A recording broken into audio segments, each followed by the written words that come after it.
Dúvida como capital, centro de partida. Dúvida como capital intelectual e financeiro.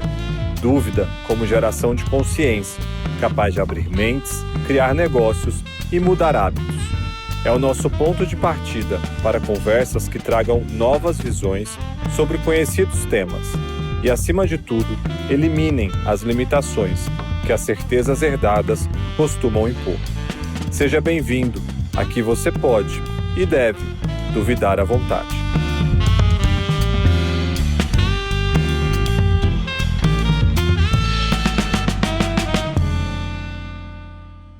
É medicina tradicional ou é uma prática alternativa? Oriental ou ocidental? Tem comprovação científica ou é entretenimento? E o ovo, faz bem ou faz mal? Se tem um terreno ainda cheio de dúvidas, e olha que ainda nem estamos falando de AI, esse terreno é o da medicina, uma área que acompanha a evolução humana há milênios, espelhando a sociedade e muitas vezes ditando o que é considerado saudável e, portanto, normal ou certo. O que gera, aliás, bastante confusão. Como a gente vai ver nesse papo com o Dr. Victor Crusco, médico especializado em saúde mental e medicina preventiva, com formação ampliada pela antroposofia. Vitor, seja muito bem-vindo. Eu queria começar te fazendo uma pergunta, que é por que as pessoas pensam que a medicina é uma ciência exata? Tipo, falou, tá falado. É um prazer estar aqui, Fabrício. Obrigado pelo convite e a oportunidade da gente trazer tantos temas importantes. Já começa bem desafiador essa pergunta, porque a, a forma como a gente entende a medicina hoje, essa ideia da ciência exata, é algo que foi sendo construído, assim, principalmente com um pensamento mais racional, cartesiano, que foi sendo aplicado ao longo da nossa jornada humana. Então, sim, em primeiro momento, a gente está pensando lá atrás, na ancestralidade, ou a saúde, o ser humano ele foi olhado sempre como um ser integral, com todas as suas questões e as suas complexidades, ao longo da história, então, com o modelo biomédico avançando, com todo o pensamento mais positivista, que foi colocando a ciência e o método científico em prol da saúde, isso foi trazendo a ideia da medicina como a ciência exata, como algo que é fácil de resolver. Então, o modelo biomédico foi começando a separar por setores a saúde. Então, se a gente agora entende a saúde de uma forma mais racional, como uma máquina, a gente tem resoluções mais práticas para problemas que antes eram mais complexos. Então, a gente vai tirando aquela ideia do olhar integral e vai setorizando com o objetivo de tentar resolver isso de forma mais pragmática. E aí, isso acaba reduzindo a experiência também da saúde, né? São as dificuldades quando você coloca uma ciência exata do falou, tá falado, e é isso, né? Um modelo muito voltado pro racional, sabe? Eu acho que você também me dá a oportunidade para a gente começar esse papo falando um pouco sobre a medicina tradicional. E aí eu queria te perguntar, o que, na sua visão, a faculdade de medicina não ensina? Tá. Cara, a faculdade de medicina, em geral, assim, ensina bastante coisa que depois a gente vai começando a olhar com mais sensibilidade, vai percebendo, né? Porque, que nem você falou, esse modelo biomédico é a essência da faculdade. Então, toda a nossa formação, ela é voltada mesmo para o modelo, olhar o ser humano bioquimicamente. Mas eu sinto falta, por exemplo, da compreensão do ser humano, assim, a complexidade, o que que é o ser humano, então como o ser humano esteve nesse mundo de forma existencial ao longo de toda a sua trajetória. Eu sinto falta também de um ensinamento da escuta, de como você, numa consulta, conseguir entender o que está se apresentando, o fenômeno que está ali na sua frente, sabe? A gente também perdeu isso com esse modelo mais biomédico. Eu sinto falta também do senso crítico. Nossa, cara, como faz falta o olhar crítico sobre as questões em saúde, porque a partir do momento que a gente também aprende a saúde como uma questão puramente biológica, a gente desconsidera um monte de outra coisa que o ser humano tem e que nós não somos estimulados a criar esse senso crítico, e aí a gente se forma e depois a gente já começa a atuar voltado muito para protocolos. Então, é o pensar fora da caixa, o pensar ampliado um pouco mais de como entender os processos de saúde, como entender o ser humano de uma forma desapegada unicamente desse olhar que só vai focar no tratamento da doença. Então, isso também não ensina. Fora o autocuidado dos profissionais, que é uma coisa também que a gente sente muita falta, né, cara? Como a gente vai se dispor a cuidar de alguém sem a gente se permitir se cuidar em primeiro lugar? Então isso também, né, é um assunto complexo demais, acho que vai muito longe, mas toda a universidade, a formação, ela infelizmente ainda acaba voltando muito para a compreensão das doenças e como tratar, e esquece os processos, por exemplo, de vida e morte. Não se fala muito de morte, né? O que que é você viver com saúde, o que que é você compreender o processo de morte também, para encontrar um propósito de vida ou uma vida de mais qualidade, enfim, é bem extenso, cara, faz falta Não, bastante coisa. essa conversa nossa vai ser ótima. Mas acho que aproveitando que você falou da doença, é, na sua leitura, por que que a medicina tradicional ela foca mais na doença do que na saúde? Cara, então, acho que retoma um pouco do que você começou falando. A gente, então, a partir do momento que na história a gente desapegou da complexidade do ser humano e começou a reduzir toda a experiência humana ao tratar de doenças, porque agora, então, a gente tem a ciência que começa a avançar, começa a mostrar grandes tratamentos, e aí a gente setoriza a saúde, então a gente começa a entender que a gente pode erradicar grandes doenças e que elas têm cura e que são soluções rápidas. Então é muito mais fácil você focar na doença, principalmente que de uns tempos para cá, então nessa onda mesmo, desde essa época positivista, a gente está falando também século XVI para frente, e agora mais do que nunca, né, aí agora já entra no século XX, que a gente vai estar pensando então até nessa ótica mais mercadológica da saúde, que vai olhar para o tratamento como algo também um produto a ser vendido, né, a gente depois pode até aprofundar mais nisso, mas a grande questão é, saúde envolve uma complexidade enorme que você precisa entender o ser humano, você precisa entender que o ser humano é um produto do meio, você precisa entender cultura, existencialismo, dinâmica, influência das emoções, dos pensamentos na saúde, de como a gente busca boas práticas. E isso vai faltando a partir do momento que a gente entende que a gente tem tratamentos fáceis, que eles são acessíveis, isso entra numa lógica de mercado, então sempre que você adoecer, você vai ter a resposta para isso. A gente está num momento muito imediatista, a gente precisa também pressa para tudo, tudo tem que ser rápido, tudo tem que ser imediato, e aí a doença fica em foco. Então é o que a gente vai chamar de modelo hospitalocêntrico, porque é voltado no tratamento da doença hospitalar e não na saúde. Você tira o indivíduo do foco e põe o foco no tratamento, no hospital, no médico, sabe? Me parece que essa é uma grande questão. Super claro. E tem uma influência grande das farmacêuticas, tem uma influência desse pensamento comercial ao redor desse fortalecimento do foco na doença, porque a saúde, de uma certa forma, ela gera uma certa independência, né? Sim. Uhum. Na verdade tem uma influência, assim, cara, gigantesca, porque o que acontece? É muito doloroso, assim, acho que perceber isso para mim foi desafiador, de entender que em determinado momento, então, nós como médicos, a gente se apropria da saúde, a gente torna isso uma mercadoria e a gente vende. Então, em determinado momento, o processo de saúde ele era muito mais voltado para o não adoecer, e agora a gente está se apropriando dos conceitos de saúde, então agora eu entendo todo o seu corpo, sua anatomia, sua fisiologia, eu tenho domínio sobre isso e aí, consequentemente, eu tenho domínio também sobre a terapêutica, e aí eu posso te vender algo.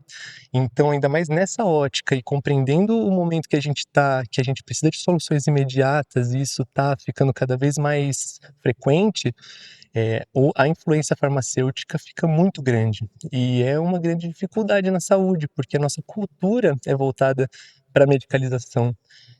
Existe um termo que é muito comum nesse ponto de vista, que é a medicalização da vida, que agora a gente está nessa ótica, né, cara? Então, a gente deixa, patologiza e medicaliza a vida, né? Então, tudo é doença e aí tudo vai vender um tratamento. Meio milagroso, né? Total. Fica uma coisa até reducionista demais, assim. E o que me surpreende é como a gente volta na coisa do senso crítico, né? Como que a gente não percebe que a gente está se distanciando da saúde, porque a gente põe muita expectativa no tratamento medicamentoso e muita expectativa também na saúde através da cura de uma doença, que vem por essa ótica de venda de tratamento, né? É um olhar mais sobre a consequência do que sobre a causa, né? Perfeito, sim. Mas eu queria te perguntar assim, porque quando a gente pensa em saúde, a gente pensa em corpo, a gente pensa em mente, né? A gente pensa em dinâmicas sociais. Não é muita coisa para um médico só conseguir dar conta? Sim, de fato, com certeza. Eh, a grande questão é justamente, ainda mais por esse modelo hospitalocêntrico, esse modelo que você até perguntou, né, o médico falou, tá falado, essa cultura que a gente cria, ela, fica muito carente de uma solução mais complexa. E para você conseguir ajudar uma pessoa a entender um processo de adoecimento, uma equipe ou agora a gente está falando de transdisciplinar, que é aquele que você não só partilha o cuidado, cada um com a sua área, mas você também entende, compreende a área da outra pessoa, você tem a troca, então você consegue integrar muito mais experiência, é fundamental. Realmente um médico não dá conta, né? Isso nunca deu, mas essa ótica que você perguntou acaba criando na nossa cultura a ideia de que o médico tem a noção sozinho de como resolver problemas complexos, e não tem. A gente precisa olhar com um olhar interdisciplinar, transdisciplinar, né? Acho que isso me leva um pouco para uma leitura que às vezes a gente tem, que é um pouco de uma postura mais crítica, né, da academia com relação a, a essa fama de que o médico tem a verdade com relação àquilo que ele está falando e que ele não deveria ser contrariado. Ao mesmo tempo, isso também pode gerar um fator meio negacionista, né, do outro lado, que é, então, tudo que o cara fala eu também não concordo. Na sua prática diária, ou um pouco dentro do ambiente, desse ambiente que você convive, como é que você vê, acho que o porquê dessa certa dificuldade de lidar com o fato de que é isso, é complexo para um cara só, tem muita coisa a ser descoberta e talvez você tenha aqui um caminho e não 100% da solução, sabe?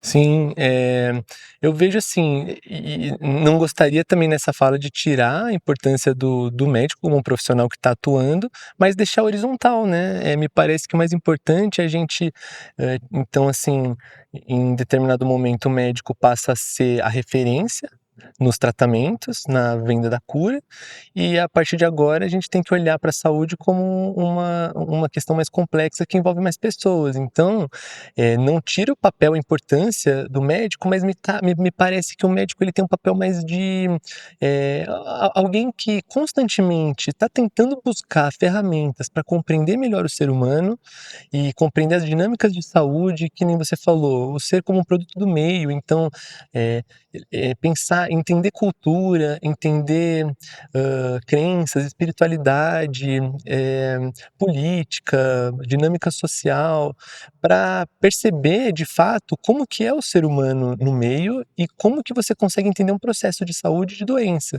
Então o médico tem a sua relevância nesse lugar.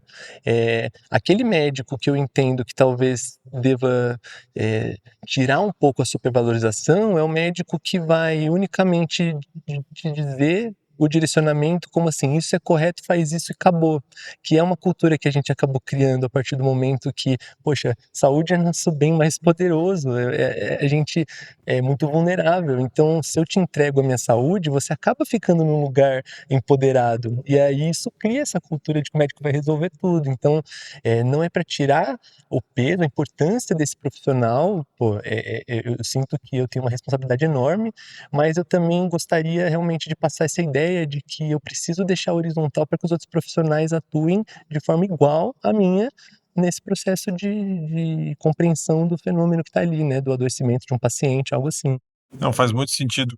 E eu adicionaria para te ouvir também a responsabilidade do paciente nesse processo, né? Porque, como você começou falando, a saúde é uma construção, né? Então, eu acho que tem aí essa soma, né, dos múltiplos profissionais, mas também de aonde que o paciente entra para colaborar com o bem maior dele, que é dele próprio, né? Que é a capacidade dele se sentir bem e saudável. Faz sentido? Faz, total, cara. E o paciente é o centro, né. Então pensa assim, a gente tem o paciente aqui, e a gente tem múltiplos profissionais ao redor que eles estão contribuindo, sempre olhando para o paciente como foco. E aí, não só ele é o foco para compreender como ajudar no processo de saúde de doença, mas também para colocar ele em jogo e dividir mesmo, discutir. Por isso que a gente vai falar de reeducação em saúde. Agora, todo esse movimento que está ampliando o olhar da saúde é para reeducar, é para dar ferramentas para empoderar a pessoa, para que ela consiga também entender o próprio corpo, as emoções, as dinâmicas no dia a dia. A gente não se observa mais, é muito comum a gente estar no dia a dia imerso em múltiplas tarefas e a gente não se observa. E aí, se a gente não consegue se observar, a gente também não consegue, às vezes, nem retratar o que está se passando. Então, cabe ao profissional tentar extrair isso da pessoa, mas também orientar, educar ela para que ela consiga achar ferramentas para que esse diálogo fique mais horizontal e mais frutífero, porque a resolução disso fica infinitamente melhor. Então, o paciente tem que participar ativamente, cara, com certeza absoluta. Agora, eu acho que isso conversa um pouco com o que você falou antes dessa epidemia de remédios, né? E desse foco no imediatismo, que também é uma demanda do próprio paciente, né? Talvez você quer resolver rápido aquilo que está acontecendo e aí você pega o caminho do remédio.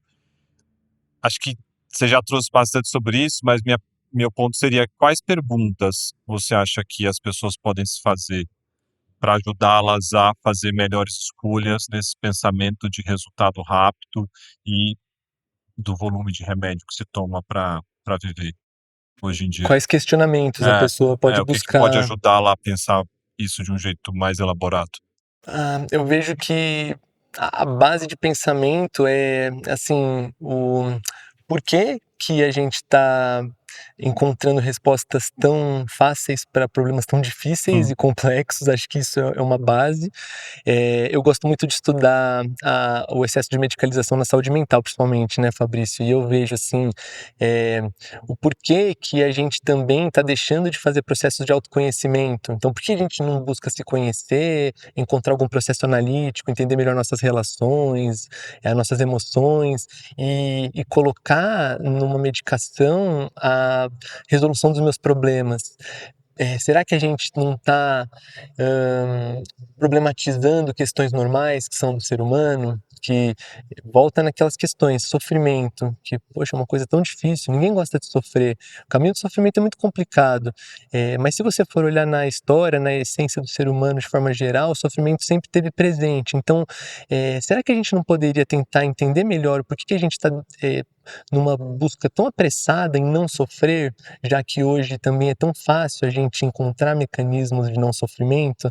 Tudo é muito dopaminérgico hoje, né? Totalmente. Então a gente tem as telas, a gente tem as redes, a gente tem as medicações, a gente tem o açúcar aí, né? Enfim, então tudo é muito para nós e traz essa sensação de anestesia, traz essa sensação de distanciamento do sofrimento. E de novo, ninguém quer sofrer. Então, muito do meu trabalho também é tentar trazer paz, trazer serenidade para as pessoas de alguma forma e encontrar um meio termo. Mas então, nessas perguntas que você trouxe, acho que é principalmente a essência de questionar o que a gente está perdendo a partir de um momento que a gente coloca um excesso de medicalização das coisas. Será que a gente não está deixando a nossa essência? A gente não está distanciando de nós mesmos, né? Então, nossa, eu sou um questionador, cara, eu vou ficar o dia inteiro aqui nessa pergunta. Mas é isso, acho que tentando resumir a base, é muito do porquê, né? O que está por trás? Nossa, essa é uma pergunta crucial. O que está por trás desse excesso de medicalização? Volta naquela ótica do mercado. Será que a gente não está transformando a saúde num produto? Será que os próprios profissionais da saúde não estão vendendo saúde? Será que a gente não tem que ficar mais atento e volta na nossa responsabilidade de atuar ativamente como responsáveis no nosso processo e também compreender a importância do meio para essas na intervenção, né, na nossa saúde, enfim. Então são milhares, Eu né? queria só para deixar ainda mais confuso, juntar o que você trouxe até agora, porque eu acho que tem uma linha de raciocínio interessante, assim, né? A gente vem de uma cultura onde o médico foi colocado nesse lugar, né, dele sabe como resolver o problema, né? Certo. De uma certa forma, a gente está vivendo um momento, né, do que você comentou, dessa produtização, dessa estrutura mais comercial, talvez, ou mais próxima de um comercial de medicina, com a busca das pessoas por soluções rápidas, e aí o remédio ganhando um lugar, né, que quase que dopa o processo inteiro e você perde, você já nem sabe o que você está fazendo no final do dia. E daí a solução para isso tem a ver um pouco com autoconhecimento, né, mas tem a ver também com você questionar tudo aquilo que está sendo proposto, de uma certa forma. Mas aí me leva para um lugar de uma sensação também que as pessoas estão muito perdidas, né? Porque se eu começo a questionar o que antes era dito como certo, para que lado eu vou? É difícil, porque a gente fica desamparado, né? Acho que é isso que você tá Exato. trazendo. E perfeito, e acho que a essência, assim, muitos dos meus questionamentos é isso, tá? A gente consegue problematizar, a gente vê onde tá errado, mas e o que fazer a partir disso, né? Que direcionamento tomar? Então, assim, isso para mim deixa muito claro o quanto é primordial a gente então entender saúde como um processo coletivo. Eu entendo que é uma responsabilidade completamente do Estado para garantir saúde para a gente, de alguma forma que a gente tenha ferramentas e educação para buscar saúde. Isso é um ponto para mim que é crucial. Assim, eu luto muito por isso. Ao mesmo tempo que, pelo olhar da educação individual, então, enquanto também é coletivo, a gente também tem a parte individual da saúde, que é, então tá tudo isso errado. O que que eu posso buscar? Como que eu posso me reeducar para isso? E aí tentar eu vou esbarrar na ajuda profissional, né, se encontrar uma equipe que esteja disposta também a acolher e dar ferramentas, que agora a gente está com esse movimento, isso é bom. Tem muitos profissionais agora despertando para isso, com o objetivo também de despertar isso nas pessoas. E com ajuda a gente vai seguindo a troca, mas eu ainda acho que a essência da sua pergunta é principalmente uma responsabilidade pública de saúde, cara, é para a gente poder acessar a ferramenta e de fato, porque as pessoas também, por exemplo, como que a gente vai falar de autoconhecimento se às vezes a pessoa mal tem tempo para conseguir dar um primeiro passo para isso? Exato. Esbarra em um monte de dificuldade. Vai falar de atividade física e alimentação saudável, se a gente não levar em consideração dinâmica sociopolítica, de desigualdade social. Então, me parece que esse é um dos caminhos, assim, principais dessa sua pergunta. Mas é a troca, a saúde como uma construção coletiva. Né? Legal. Eu acho que o apoio da comunidade é sempre um lugar muito interessante, né? Sim. Dentro dessa perspectiva de bem-estar. Mas eu queria trazer um pouco da música, Legal. porque, enfim, além de médico, né, você é músico, e eu acho que você juntou essas duas paixões de uma forma muito curiosa. Então eu queria ouvir um pouco mais para você contar pra gente sobre Sound Healing, e como que essa técnica ela entrou na sua vida e como que ela virou uma prática do seu modelo de saúde. Perfeito. Gostei do seu modelo de saúde. A gente tá buscando, né, cara, isso é uma coisa que eu vejo que foi num momento da vida muito importante para quando eu virei essa chavinha, outra coisa que a faculdade não estava me ensinando, que era assim, como desenvolver algum trabalho que eu consiga acreditar, criar um propósito e que não seja seguir um modelo que eles dizem que é o modelo que você tem que seguir. E nesse momento estava angustiado, com várias questões, sem saber para que direcionamento tomar, e um amigo meu, que hoje é médico também, queridíssimo, que me mandou uma mensagem falando: "Olha, vi esse cara fazendo uma live, tocando uma meditação guiada e lembrei de você". E esse professor, né, o Pierre, que foi meu professor, inclusive, depois de Sound Healing, e eu olhei, né, fechei o olho, me sintonizei com aquela meditação e assim, não só tive uma experiência muito profunda meditativa, o que para mim era difícil, porque eu hoje falo muito de meditação, prezo por isso, mas eu nunca tinha conseguido meditar, cara, nunca. E aí aquele momento, assim, eu sempre tive a música na minha vida, então toco instrumento desde os 12 anos, mas também nunca pensei em juntar meditação, som, não tinha esse conhecimento, e aquele momento deu um boom, assim, né, foi a hora que ampliou a visão, e aí eu consegui visualizar naquela hora, com aquela meditação que eu estava sintonizando, toda a dinâmica que eu poderia construir de usar o som como uma ferramenta, levar isso para a saúde, e foi muito importante para mim. E aí, a partir daí, fiz formação, continuei tentando entender, porque o Sound Healing, agora explicando mais, é uma técnica terapêutica ela vem da musicoterapia, Só que ela tem uma gama muito extensa, cara. Então, assim, sound healing acabou virando um termo, ao meu ver, generalizado para terapias que usam o som como relaxamento, meditação. Eu, Vitor, gosto de usar o som nesse contexto do sound healing, como uma prática meditativa mesmo. Por quê? A gente consegue, a partir do relaxamento com sons que são estudados para você mudar de frequência, mudar padrão de onda cerebral mesmo e trazer um estado que você consegue ter mais bem-estar, mais conexão íntima consigo, então acessar memórias, acessar emoções, muito porque a gente vai entrar quase naquele padrão de sono que você começa a trazer às vezes os sonhos, então entra no simbólico, muita gente começa a ter experiência com imagens que posteriormente a pessoa traz na consulta, a gente tenta elaborar, usa toda uma abstração a partir disso, e para mim é totalmente o resgate do subjetivo. Então, o que eu entendo como terapia do som, meditação, é busca de uma coisa que a gente perdeu, que é a subjetividade, cara. A gente só tá num mundo totalmente objetivo, totalmente resolutivo, então você acorda com tarefa, finaliza o dia com tarefa, nunca vai terminar, e se a gente não busca uma subjetividade, até uma ancestralidade nisso, que para mim também eu respeito muito, né, a prática ancestral do som, a gente acaba ficando muito imerso só no objetivo, e aí o mundo vira completamente uma constante tarefa que você não chega a lugar nenhum, né, cara? Então, para mim, esse resgate da subjetividade, do artístico, do sensível, do emocional, é a essência do que eu entendo como som no contexto terapêutico, assim. Fora várias outras indicações, se você for parar para ver o próprio estado meditativo, você tem desinflamação, você tem melhor sistema imunológico, tudo isso é mais que sabido, assim.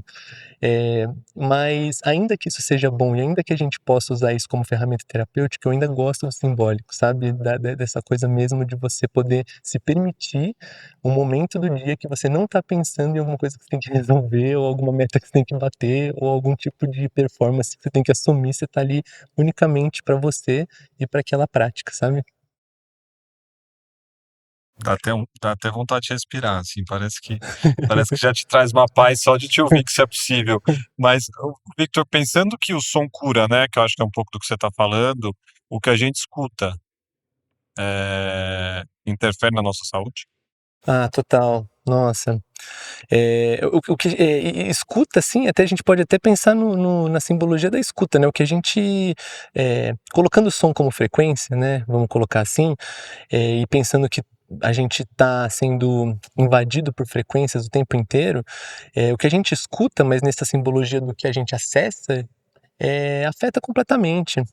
Se você pensa, numa dinâmica de uma cidade grande, por exemplo, o estresse crônico que você tá, às vezes, só de estar exposto a ruídos, a pessoas que, às vezes, uma briga que você vê, uma violência, algo, acho que transcende a coisa da escuta, mas é realmente essa coisa da frequência, como isso te afeta, comparado com, por exemplo, você ouvir o som do mar em Santos, por exemplo. Você está numa cidade ouvindo o som do mar e se conectando com aquele lugar, você está muito mais num. É um som que ele é ancestral, é um som que ele é mais relaxante mesmo, e tá te trazendo bem-estar só de você não estar sendo invadido por outras frequências que vão, de alguma forma, trazer um estado de estresse. E o estresse hoje é crônico, cara, infelizmente. Faz parte do dia a dia, né? Não tem muito como fugir. Apesar de ter formas de lidar, né? Acho que você está trazendo uma delas aqui. Mas só para a gente ser mais específico, o som ele cura o quê?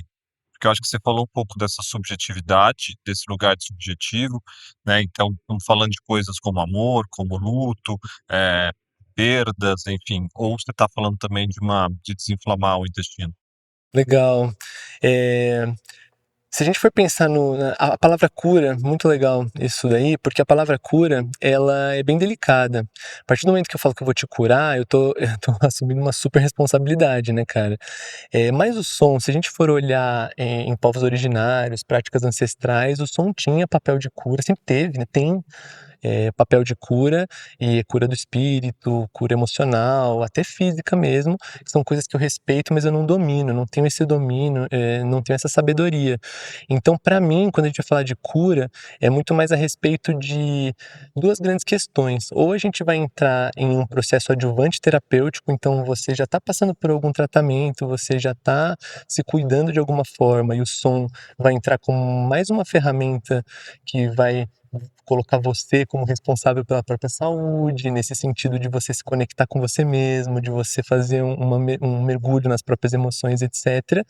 Ou também nesse contexto emocional, quando aí você vai entrar, por exemplo, num processo que você não tá conseguindo manejar sozinho, e aí o som vai ficar como o estado meditativo, um recurso para te ensinar a um nome que a gente tem chamado de autorregulação, que é como que você vai encontrar na sua solitude, com seus pensamentos, com os seus processos emocionais, uma forma de buscar algum relaxamento, algo assim, principalmente para as questões ansiosas, depressivas, etc. E quando você pergunta da questão do intestino, né, de alguma parte mais objetiva, volta naquilo que eu acabei de comentar em relação ao estado meditativo. Isso até pelo método científico, a gente já sabe que estado meditativo, mudança de padrão mais lenta neurológica e de todo o corpo, você tem uma melhora de todo o seu processo de busca por homeostase, né, que é esse equilíbrio do corpo, metabólico, toda a parte sensorial, tudo que você consegue tornar minimamente mais regulado no corpo. Então, imunidade, a inflamação, até as práticas de sound healing, as práticas de som meditativas, elas melhoram também o sono, muita gente dorme melhor, quando você dorme melhor, consequentemente você está melhor, você desinflama, você melhora sua cognição, suas memórias, então você vê que entra numa engrenagem de coisas, é multifatorial, percebe? A saúde é uma engenharia, né? Pô, sim. É um funcionamento em conjunto, né? Não é um elemento em separado. Agora, é interessante porque eu acho que essas práticas elas ficam no lugar meio que de soluções alternativas, né? Uhum. Mas existem muita comprovação científica ao redor de tudo isso. É, como que dá para trazer isso de um jeito um pouco mais sólido, talvez, para ajudar as pessoas a olharem para isso também no seu fluxo? Tá. É complicado, subjetividade é difícil de colocar no laboratório, né, Fabrício? E eu percebo isso em várias questões em saúde de forma geral, mas, eh, bom, duas grandes questões de novo. Então a gente tem as experiências qualitativas, então você chega para mim e fala: "Poxa, eu tô com uma questão, tô com dificuldade de sono", e aí a gente faz uma prática de meditação por som, uma prática de sound healing, você melhora sono, legal. Consequentemente, você ficou melhor na sua semana e bacana. Então, a gente está tendo um caso que claramente melhorou, e aí a gente tem pela qualidade do que você está trazendo. Antes você não estava dormindo, agora você está. Isso é bacana, mas isso na hora de a gente colocar em estudo, não vai. Porque, em geral, os estudos eles são muito quantitativos. Uhum. E aí que é a nossa grande dificuldade. Porque a partir do momento que a gente vai pegar relatos de caso, a ciência, de forma geral, acaba subvalorizando as experiências particulares. O que eu não consigo entender, porque no fim das contas, se a gente quer resultado, e eu estou entregando resultado, aonde que está o problema? Mas aí vem a outra questão, que é o fato de você não ter um placebo, por exemplo. Como que eu vou fazer uma experiência sonora se eu não vou ter algo que você vai, como uma medicação, que você toma a medicação, toma o placebo e vê as diferenças. Isso também não acontece com o som. E entre outra dificuldade, porque o que vai ser financiado geralmente é para patente medicamentosa, farmacêutica, e volta nas respostas práticas. Técnica terapêutica envolve autoconhecimento, envolve escuta interna, envolve você abrir mão de um tempo objetivo e corrido para um tempo subjetivo e sutil. E isso, de certa forma, é um processo muito mais complicado e muito maior do que a praticidade da medicação, por exemplo. Uhum. E também você vai ter menos adesão, de novo, infelizmente nossa cultura é imediatista, então aí a gente acaba se submetendo menos a esse tipo de prática, justamente porque a gente talvez não quer explorar profundamente uma imersão terapêutica mais complexa, mais extensa. Então esbarra um pouquinho aí as dificuldades mais científicas do método, sabe? Agora, mesmo assim, cresce muito, né? a Uhum. busca por essas soluções alternativas. E te ouvindo também me dá um pouco de uma sensação de que talvez existe um esgotamento, né, do outro lado, aonde com toda essa infraestrutura de medicamentos, o paciente não chega onde ele quer chegar, né, como solução. Sim, tem aumentado a busca de fato, pelo menos, eu tento ter essa expectativa, né, eu tento ter esse pensamento mais, otimista, porque, percebo até com esse avançar da medicina e da da humanidade de forma geral, que nunca foi tão urgente resgatar subjetividade, arte, coisas que não são tão performáticas, como a gente está vivendo agora nesse mundo da performance, né, cara? Um mundo que a gente tem que estar sempre construindo uma imagem que não necessariamente ressoa com o que a gente é.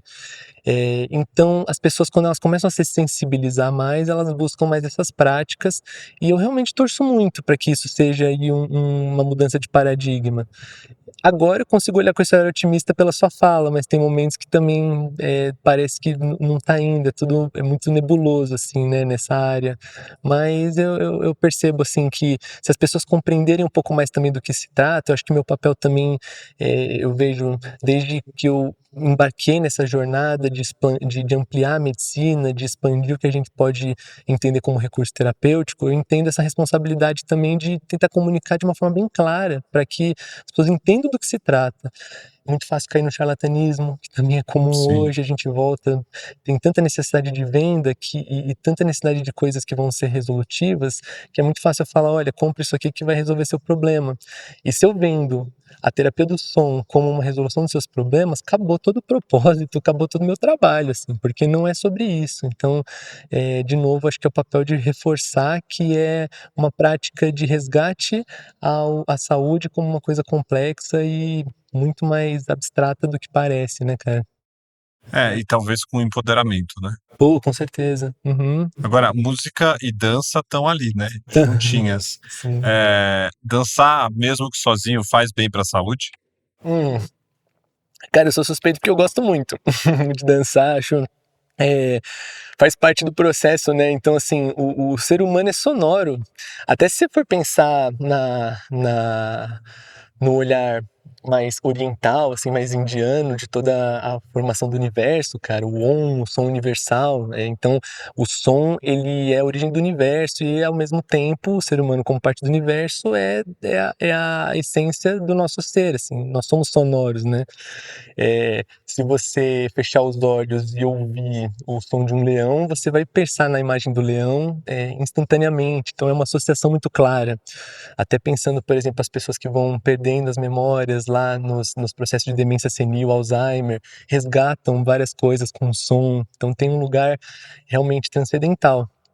E e a dança tá ali, porque o movimento, o corpo como um instrumento do som é completamente, harmônico, então eu gosto inclusive da dança desapegada de critério, né, assim, porque a partir do momento que você coloca a dança também, ao meu ver, né, coloca a dança numa coreografia, você também tira a experiência de você explorar seu corpo, explorar as suas emoções, a dança tem muito, processamento de emoção através tem, assim, existem linhas de vertentes de estudo de corpo e de dança muito profundas que vão entender emoções, processamento de emoções, de traumas, de várias questões psíquicas a partir do corpo, a partir da dança, do movimento. Então, som e movimento, som e dança, fora que a gente tá tão sedentário, cara, que qualquer momento que a gente consiga parar pra dançar tá ótimo, né, assim, e se distrair, né, Levanta o astral, né, não dá para dizer que não. Pô, total. Agora, Victor, além de terapeuta do som, você também é um pesquisador dos estados de consciência. Hum, Eh, eu queria que você explicasse para a gente um pouco quais são esses estados de consciência e como que isso se relaciona com a nossa saúde. tá.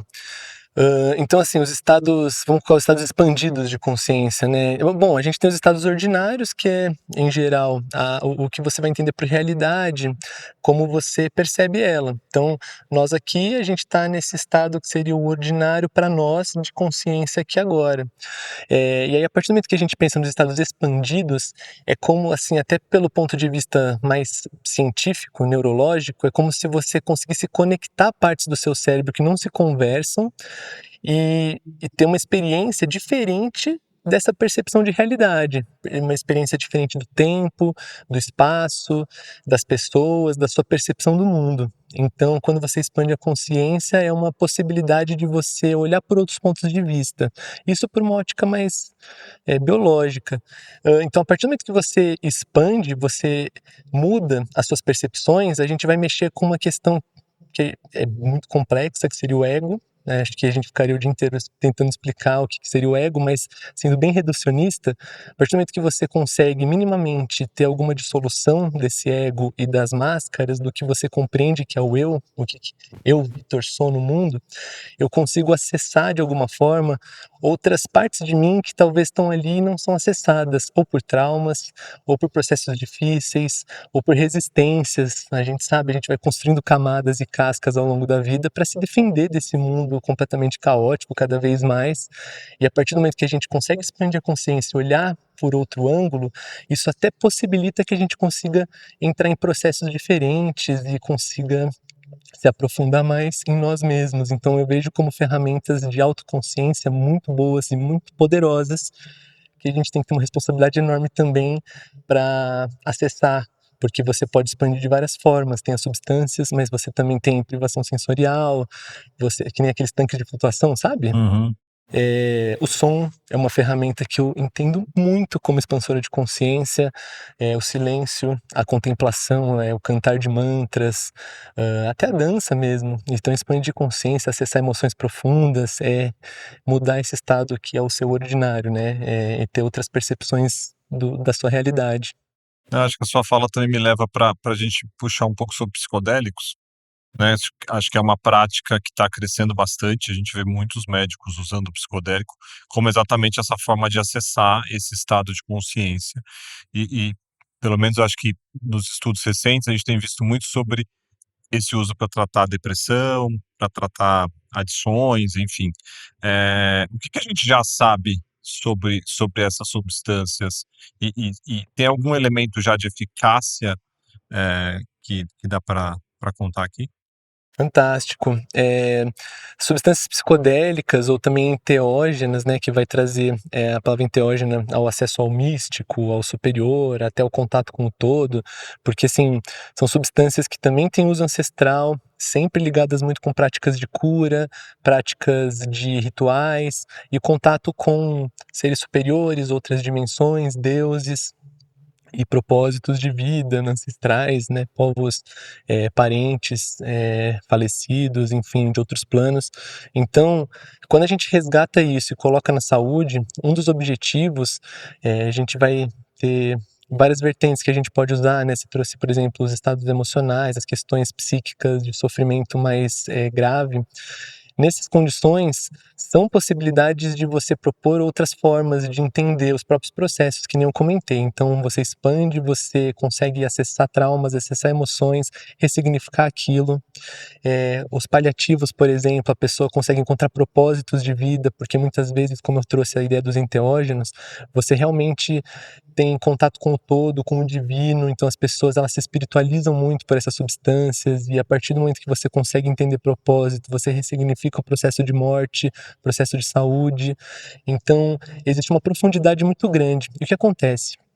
O uso dos psicodélicos, a gente tem as microdoses, que hoje estão sendo usadas também na ótica farmacológica, e eu consigo entender o respeito, mas como isso cai na venda de medicações, me parece que às vezes até pode ser irresponsável, são substâncias que expandem consciência, né, cara? Então, você colocar isso numa ótica de mercado também volta na solução da pílula. Sim. Mas, como eu prezo muito por esses estudos, eu vejo que tem benefícios e, assim, se vier pro bem, legal. Mas eu gosto de uma modalidade do estudo de psicodélicos, que é a psicoterapia assistida por psicodélico. Então você percebe, psicoterapia vem antes.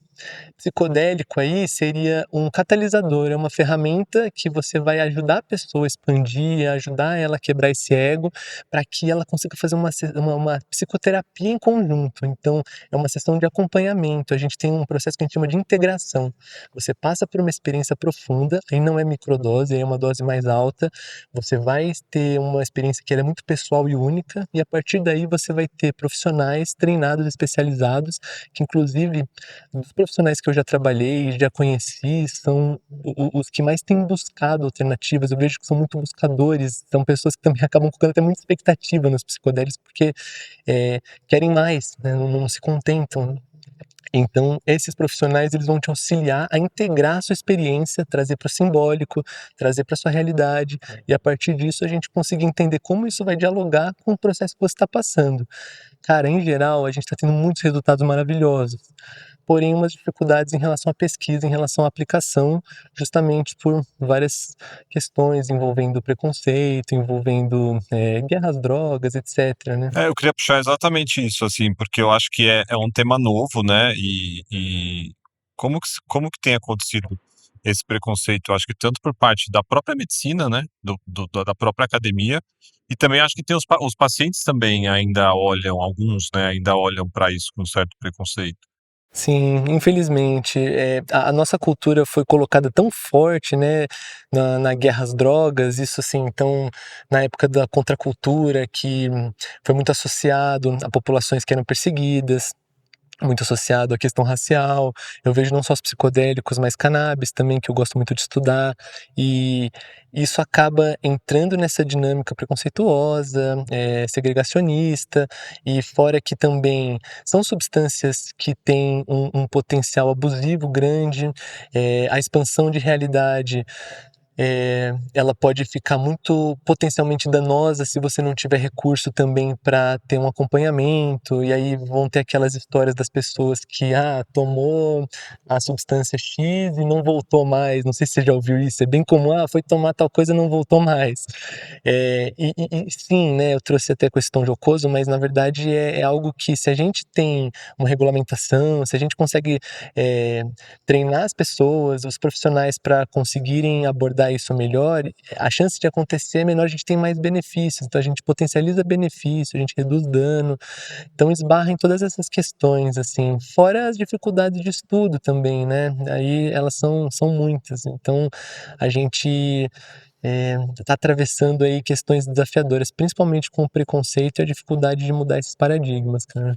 Que é um pouco de tudo que é novo, né? De uma certa forma, né? Acho que as coisas começam um pouco nesse lugar e aí tem uma dinâmica de caminhar.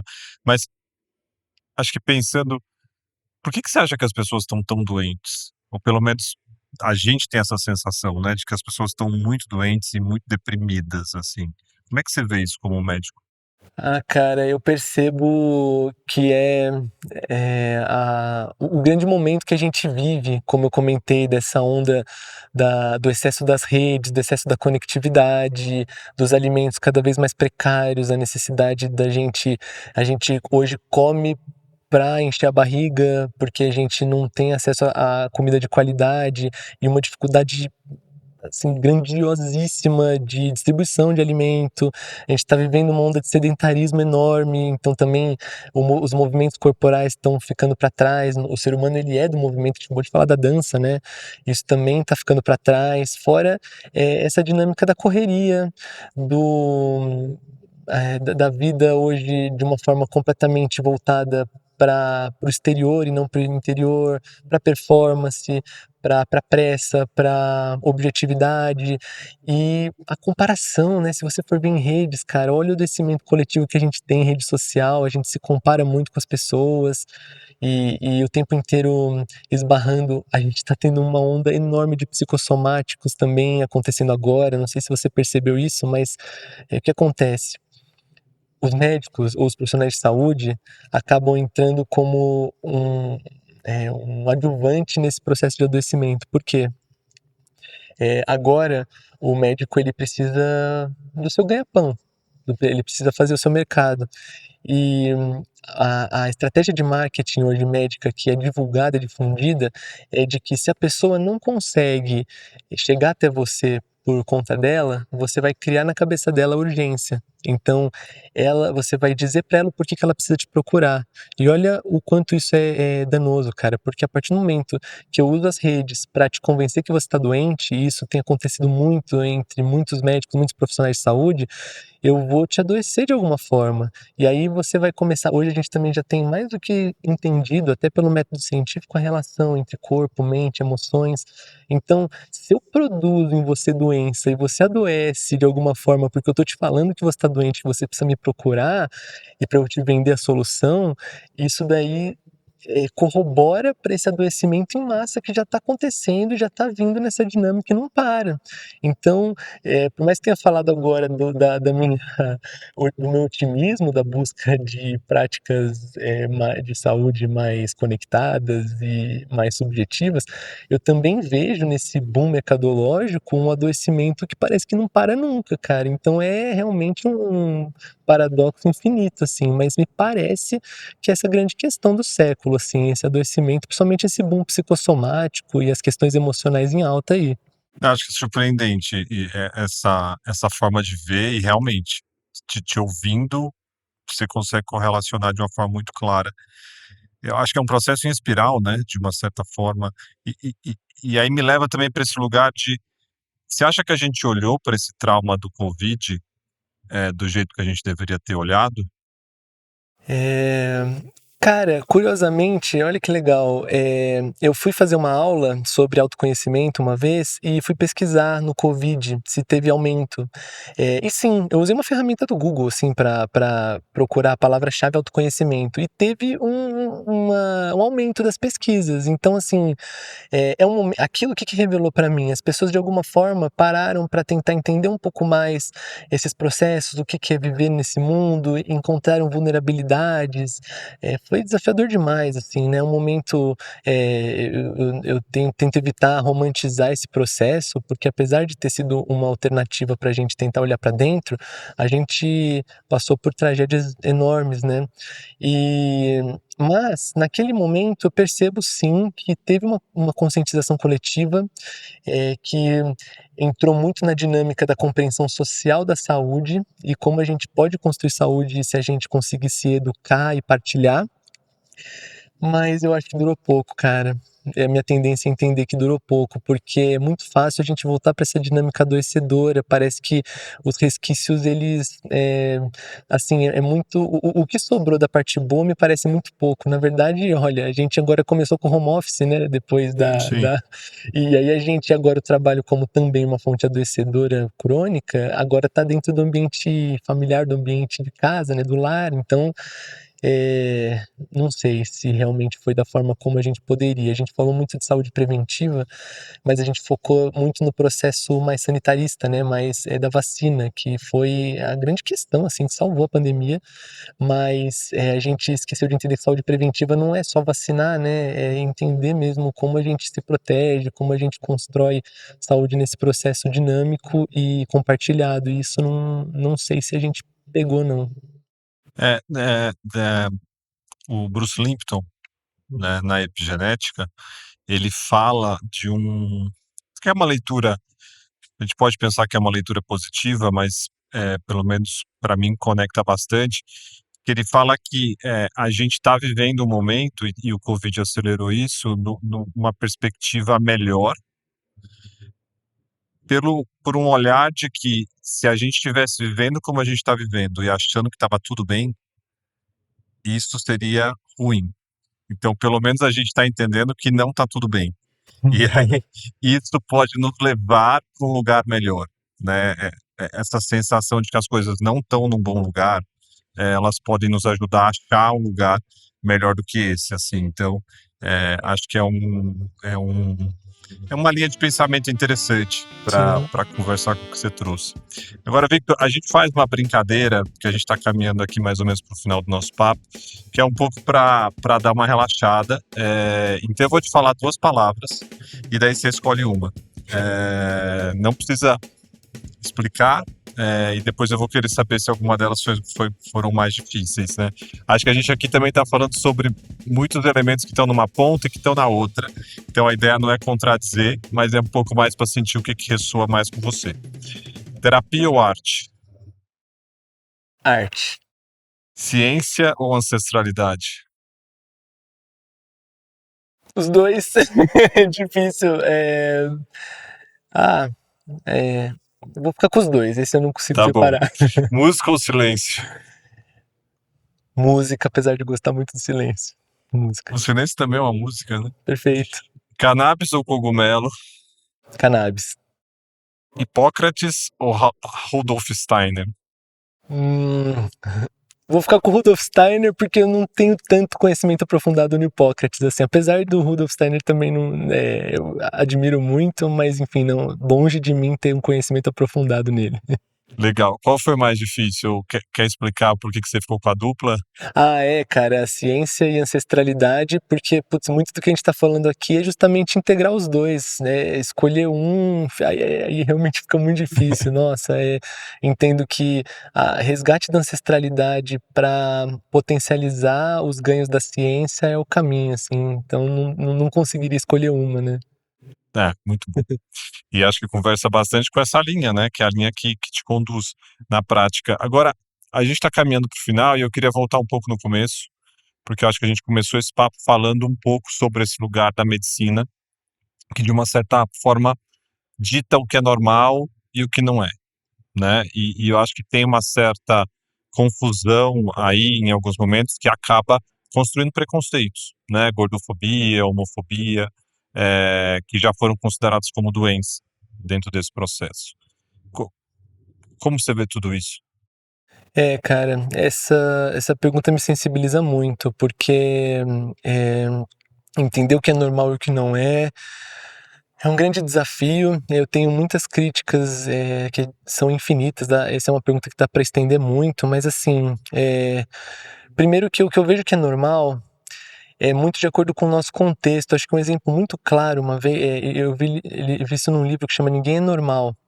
Então, você pensa, por exemplo, na esquizofrenia, que no contexto da nossa sociedade moderna, alucinações, ouvir vozes, delírios, né, de uma forma bem categórica. Se a gente pega essa pessoa nessa sociedade hoje, coloca ela numa sociedade, numa comunidade originária, onde as pessoas que tinham contato com espiritualidade, com outras dimensões, com pessoas falecidas, elas tinham dons, sabedoria, então elas poderiam prever o futuro, ou grandes xamãs, pessoas que estão envolvidas no processo de cura.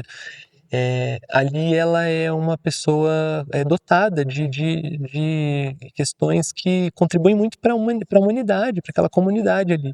E essa mesma pessoa, nesse contexto que a gente vive hoje, muito voltado para a produtividade, para essa correria toda que a gente conversou, ela não tá, ela não se encaixa. Então, vamos dizer o que é normal ou não, muito baseado no contexto que a gente está inserido. Então, essa pessoa, o que vai ditar, que é muito doloroso de ouvir isso, para mim é uma questão assim, horrível, mas o que vai ditar se está boa ou não, se está normal ou não, é o quanto ela está apta para produzir. E aí, se ela vai estar encaixada no mercado de trabalho, ela está apta, ela está normal, ou ela foi normalizada por algum tratamento, muitas vezes medicamentoso, com supressão de sintomas, ou ela não está apta e aí ela vai ser excluída da sociedade. Agora, o que me pega sobre o que é normal ou não, se você para para ver, né, o diagnóstico de transtornos mentais, que é o que vai ser usado hoje, né, para ditar muito do que é normal ou não, até a terceira edição via a homossexualidade como uma doença de fato. Foi difícil tirar. Hoje isso já não está mais, só que se você olhar esse livro, ninguém escapa.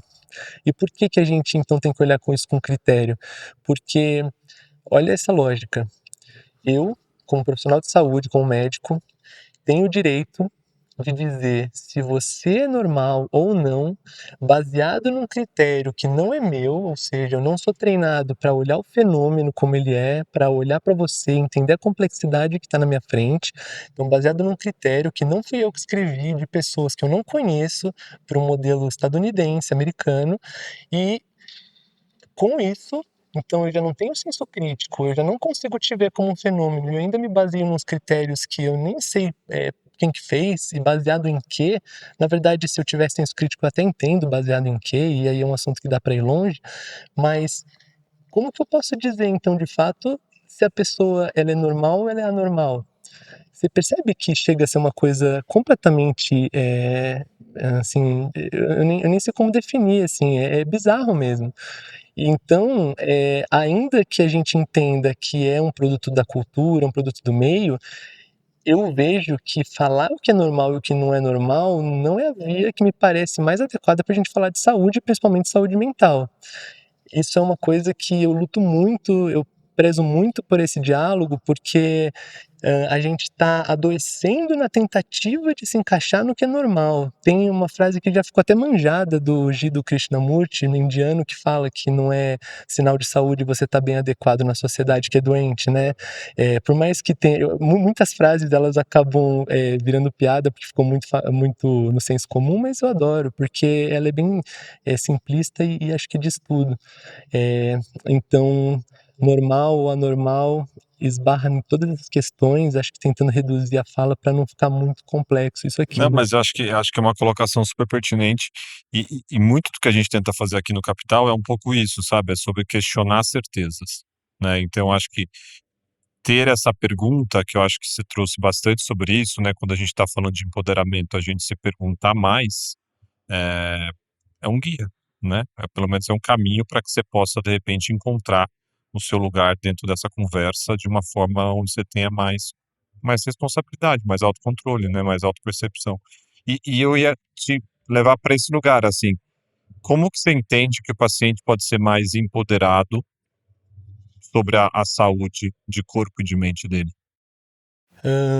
É através da educação em saúde mesmo, Fabrício. Eu acho que buscando auxílio de pessoas que consigam ajudar, dar ferramentas para isso. A pessoa ativamente buscando ferramentas, então a pessoa compreendendo que saúde existem esses dois processos que a gente já falou bastante do contexto coletivo e individual, mas o empoderamento, a base é realmente buscar uma educação em saúde. Tem muitos profissionais ajudando, encontrando ferramentas e falando, olha, o caminho é esse, vamos junto. Então, a partir do momento que eu consigo também me aprofundar na sua compreensão de saúde para conseguir te ajudar, todo mundo sai ganhando, a pessoa e o profissional. Então, o empoderamento me parece que essa é uma das vias, assim, né, de encontrar pessoas que ajudem nesse processo. E fora que é através, volta no que você falou, do questionamento, das críticas, das dúvidas, de realmente questionar se a forma como a gente está vivendo está correta. Então, a gente está vendo um mundo completamente doente, um mundo completamente apressado, uma ditadura da normalidade. Claramente está tudo errado. Então, assim, o senso crítico de falar, pô, então peraí, para que caminho eu vou, né? Vou tentar ressignificar isso e empoderar as pessoas. Muito do que eu gosto de fazer no meu trabalho é dar esse empoderamento de dizer assim, olha, você é capaz de encontrar saúde a partir do momento que você também entende os processos de saúde, as dinâmicas e que dialogue com a sua realidade. Até porque, voltando em outra fala que eu trouxe aqui, não é todo mundo que vai ter tempo para conseguir se aprofundar nos seus processos, se empoderar em saúde. Não é todo mundo que vai conseguir ter disposição, que tem muitos compromissos no dia, muito produto de toda a dinâmica complicada do nosso país e, de forma geral, da sociedade.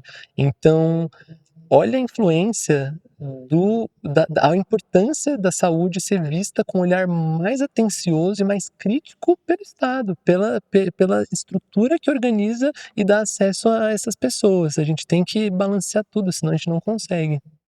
Não, sem dúvida. E eu queria terminar te perguntando como que você enxerga a medicina nos próximos 10 anos? 10 anos. Cara, com a revolução das inteligências artificiais, que esse assunto me fascina, porque, assim, o tudo que a gente falou sobre todo o empoderamento do médico tá caindo por terra. Agora, Fabrício, a gente tem em segundos uma estrutura que coloca a gente com o que está mais atualizado de protocolo, cada vez com mais acurácia, né? Isso está sendo trabalhado, mas a gente tem o mais avançado dos protocolos, o mais avançado dos tratamentos, de toda a medicina baseada em evidência, que é a medicina que é aplicada hoje no modelo convencional. Então, isso daí quebrou um pouco esse reinado do médico, e eu vejo que, assim, o olhar da expectativa otimista do Vitor aqui é de que a medicina pode agora entrar no resgate da ancestralidade, no resgate de tudo isso que a gente trouxe aqui de subjetividade. O Ailton Krenak, que é um filósofo indígena, ele traz o futuro ancestral, que a partir de agora a gente tem que olhar para a natureza, para o nosso contato com o meio, para a nossa responsabilidade biológica como ser nesse mundo, de alguma forma contribuindo para o nosso meio, para o nosso planeta. Então, essas boas práticas, esse viver de mais responsabilidade, me parece que é um caminho para as pessoas viverem bem daqui para frente, já que agora as máquinas vão dominar toda a parte protocolar. Então, tenho expectativa de uma medicina e, claro, ferramentas para a gente poder construir cada vez mais esses diálogos que a gente está fazendo aqui, expandir um pouco as nossas ideias, buscar ferramentas que no fim cheguem na conclusão final, que é encontrar qualidade para a gente viver melhor, viver com mais propósito, de uma forma mais comunitária e parar também de querer viver 90, 100, 200 anos sem qualidade. A Totalmente. gente fica só pensando no final e com um monte de questão que a gente trouxe aqui, que é um adoecimento persistente. Então, tenho a expectativa de que a medicina agora, daqui para frente, vai resgatar um pouquinho essas coisas, e é o que eu tenho apostado com todas as minhas filhas, cara. Acho que é isso aí. Eu acredito também nesse caminho, Vitor. Eu acho que é meio factual, né? Se a gente olhar, acho que as coisas começam sempre a partir de um lugar confuso, mas de uma certa forma tem uma leitura evolutiva que parece fazer bastante sentido. E o que você falou é muito bom, assim, né? Se você vai viver 80, 90 anos, se forem 80, 90 anos depressivo, doente, né, com uma série de questões ali que te limita, não vai ser uma vida prazerosa, Perfeito. né? E do mesmo jeito, eu acho que não dá para pensar que se eu tomo um remédio hoje, eu vou ficar tomando remédio por 90 anos. Será que não tem um jeito de eu estruturar isso para que eu não precise ficar, ou talvez, acho que o remédio tem um super papel dele, né? Não é sobre ir contra, mas de fato não é só sobre isso, né? Trazer Perfeito. isso no jogo. Mas muito obrigado. Super prazer ter você aqui. Enfim, eu já tive a oportunidade de ver seu trabalho de perto. É muito maravilhoso o que você faz. Obrigado por essa entrega aí, por desbravar esse caminho novo. E queria te pedir para também deixar um pouco para as pessoas, assim, como é que elas podem te encontrar, como é que elas podem, de repente, acessar mais sobre esse conteúdo. Eu sei que você também faz um trabalho voltado para isso. Enfim, se quiser contar um pouquinho para ajudar as Perfeito. pessoas a se acharem. Tá, agradeço a oportunidade, Fabrício, muito bom poder estar aberto falando de tanta coisa maravilhosa que eu acredito, partilhando, e agradeço também de confiar no trabalho. Eu me vejo como multifatorial, né? Eu gosto de explorar vários mundos dentro da saúde. Então, atualmente, quem quiser encontrar mais trabalho, eu trabalho numa clínica chamada Elo 21, que também tem todo um trabalho que a gente não conseguiu abordar aqui, mas com todas as pessoas atípicas, então muito voltado para a síndrome de Down, a trissomia do 21 e qualquer condição atípica envolvida, as famílias e prática de autoconhecimento, de autocuidado. Então, pela Clínica Elo 21 e também muito do meu trabalho é tentar dar caminho, ferramenta, educação em saúde para as pessoas. A gente falou dos psicodélicos, né? Acho legal deixar claro que eu não prescrevo essas substâncias porque a gente ainda não pode prescrever, mas que eu tenho todo um papel de orientador nesse lugar de educação em saúde, e eu tô à disposição para fazer contato comigo. O Instagram também, pelo meu nome, dá para encontrar facinho lá. Tem muito conteúdo de música que adoro, então tô com um projeto para misturar comunicação e som, e é isso, a gente vai expandindo de todas as formas, né? Também não ficar estendendo com tudo que eu gosto de fazer, que ficar o dia inteiro, mas agradeço a oportunidade. Imagina. Muito obrigado. Valeu, queridão. E muito obrigado também pela sua escuta e companhia. O Capital da Dúvida é um programa independente que procura levantar dúvidas para que cada um de nós aprenda a encontrar suas próprias convicções e mudá-las quando entender que é a hora. E você pode acompanhar a gente também pelas mídias sociais, @Capital da Dúvida, e pelo site capitaldaduvida.com.br, onde também você pode se inscrever na nossa newsletter e receber mais conteúdos. Um abraço e até o próximo encontro.